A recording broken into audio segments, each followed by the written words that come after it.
even when you really care about something and you love it a lot, it actually, a lot of times those don't really succeed. In fact, there's a certain point, like, who's the Michael Bay? Is he the explosion guy?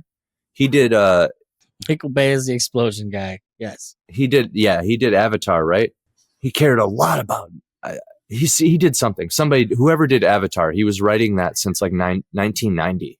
Right? He was writing the Avatar movie for that long. He cares about it a lot. And like, for as big as it was, it was big.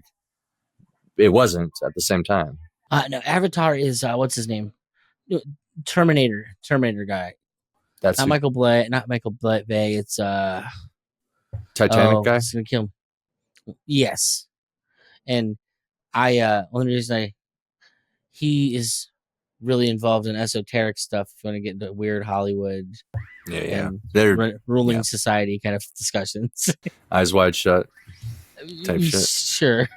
Yeah. His wife did some really interesting movies too that all fit strangely into we're leading the American public in a certain way kind of way. Yeah. Like some Jackie Chan side work stuff. Before we get too far off the beaten path here, I'll have weird esoteric Hollywood conversations all day. If you're interested, go look up the Road to Hell Films podcast, and I'll talk all about it there. But let's gonna wrap up with you telling people where they can go to find this book about orcs, orc Vikings, and where can they go to find this thing? You can go to fundmycomic.com/ASOS. Think of like a message in a bottle. Think boats. Think Viking boats. Think Vikings. SOS. I'm thinking about doing a trailer with that and just like eating the copyright flag, because it would be worth it just to have that fade in. Absolutely. Can I do an Apple one? Do it. When you need me, darling, but super easy link. Just SOS, ASOS. It's collaboration with Luke Stone Studios, who's a champion of indie. He's a strong indie advocate. Same with Anvil. He founded Fund My Comic. Yeah, like, need I say more? He's giving tools to indies to do this. And same with Richard from Anvil Magazine. I'm in a close collaboration with him too with this. Like, as of the time of this recording, we watched his last night on the show on Friday. It was bittersweet. It's a bittersweet moment. I like Everly, but it was always nice to know I could see those three there every Friday. They pulled a fast one over the Iron Seas too, poaching Everly off of us. So that's all right. We love it. We love to see it, dude. I literally reacted when I saw that reveal. I was like, "What?" I was freaking out, dude. Yeah, it was awesome. Nice. And it's that podcast. That's you, Everly, and isn't Bat Sauce involved with that? And Ultimate Kahuna, Christian Magrum. Yeah. Another YouTuber. We do that every Tuesday. Fun stuff. But Tuesday, what time?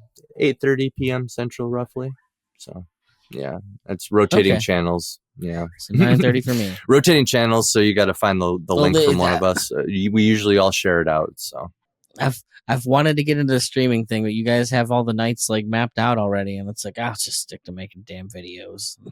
I'm not about to step on anybody's toes, man. Once I realize there's like common places people go on certain days, it's like, okay, it's part of that collaboration thing we were talking about earlier.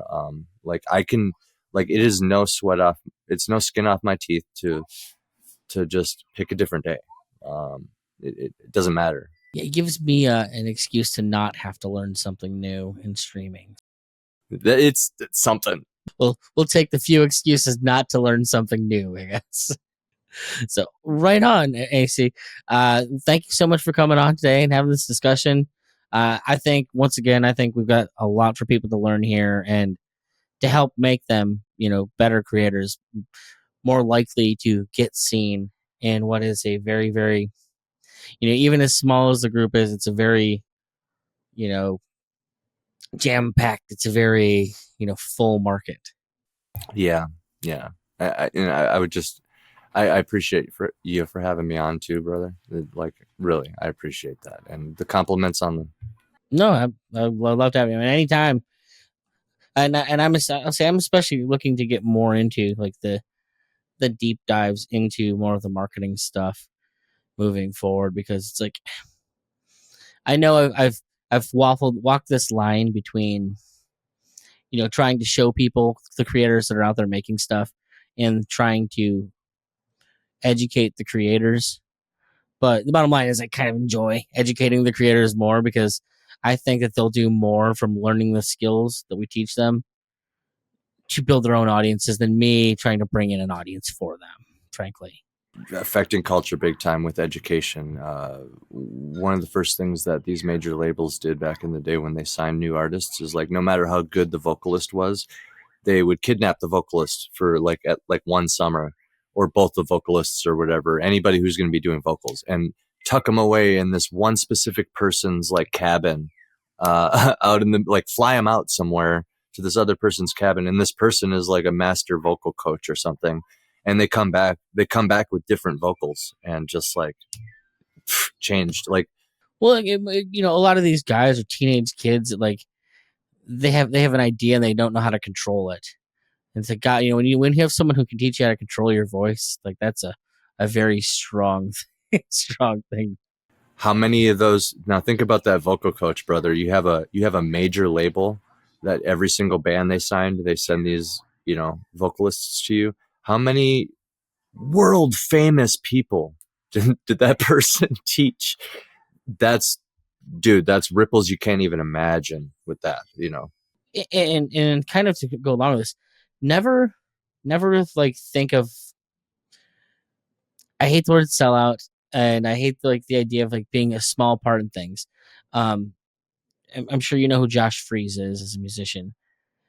Josh Freese is the drummer for the shitty punk band The Vandals. Now, I love the shitty punk band The Vandals, but Josh is also the drummer on every major label record for like the past 20-30 years, like from Kelly Clarkson to, he's played with Kelly Clarkson to A Perfect Circle. He also has toured with Guns N' Roses, like every band on the planet. Weezer he did a tour with, because he's the go-to guy. Everyone knows he's good to work with, and he has a good product. You know, you could look at Dave Fridman, who's known as being the producer for the Flaming Lips records. He has a very unique style, but he's also one of the guys that the label Warner Brothers just sends people to, because they know that he's going to get the best product out of people. He's the guy. Now, most people don't necessarily know who Dave Fridman is, but Dave Fridman's made a nice career out of being the answer to a problem for a lot of people. And so that's what people need, creatively, people need to think about is, how can I be the answer to somebody else's problem? That's such a good way to put it too. And I guess the last thing I'd leave, okay, well, for starters, like, and imagine when you have a product like Katy Perry, like, I'll just refer to her as a product. You've invested all of this into this brand, which is Katy Perry, right? Yeah, she had music when you picked her up, she's been at Warped Tour or whatever, but to ensure that quality and to guarantee that climb to virality that you're looking for to get the sales or whatever, you're going to send her to everybody, and you're going to make sure that she has like the famous drummer that you mentioned or whatever, like, because if you write music with that guy, well, now you have like one of the best beats and tempos and like structures available, so. And I'm thinking, you got me thinking Katy Perry. I'm just like, I know, in Warped Tour, yeah. But yeah, I agree. That's an era of being undeniable, and that's what I was going to say. That I was going to leave people with here is like, invest in yourself, be undeniable. Don't be afraid to learn. Challenge yourself. Look in the mirror, and when find that area that, like, if it's not impossible, like for me, I'm feeling some resistance with my art in like my penciling and my inks, because that's where a lot of the raw talent is with artists, is actually in the drawing process. Like, yeah, coloring is good, but I seem to understand shading and painting enough to build that up over time. It's something about the sketching that has me feeling like it's almost impossible. But these almost impossible tasks, if you really understand that you can't fly, like you're not a bird, you're just not going to fly, then then find like the best sources available for you. But don't be afraid to invest in yourself at the same time. Like, because like, it would be a waste of time to just sit there and try to fly constantly if you're never going to fly, right? That's a fact. Like some wimp. Yeah, you ain't got wings. You should probably give it up, bro. Yeah, exactly. Like for some reason, I can do rudimentary sketches and stuff, but like, it's just not, I just feel like it's not there. There's a reason I didn't continue this with high school, but I can still color and do don't other ever art. Disrespect what collaboration brings to the table as far as building an audience goes. You still need the relationships. Yeah, that's what I was getting at. Yeah. Well, and that's one of the things I've always envied rappers for, is that like they'll have a 12-track album and they've got a feature on every track on the album. And so every one of those guys is out there helping push the record because, oh, you got to hear me on this track, on this record. Like it's just building up an ecosystem where everyone has to help everyone because everyone's involved. Yourself is the key things that I will say. It is also the third corner to that trinity or the pyramid or whatever you want to call it, is the relationships, because any given human being can't do everything. Like even the prodigies, they literally can't do everything. So like just be pragmatic with yourself. The attainable things, don't be afraid to learn and dabble, work at it, and over time you'll be able to save at least time when you're dealing with professionals. Because like in a lot of the major movies, sometimes the director can just do a rough sketch.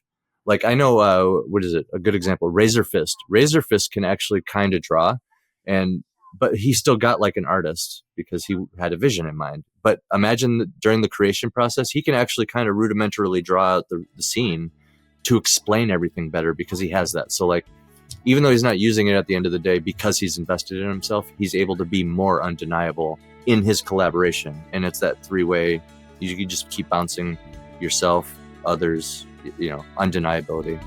Right on. Well, once again, boss, thank you so much for coming on today. And for all you people listening out there, I really hope that you learned something valuable and take your own creative endeavor to the next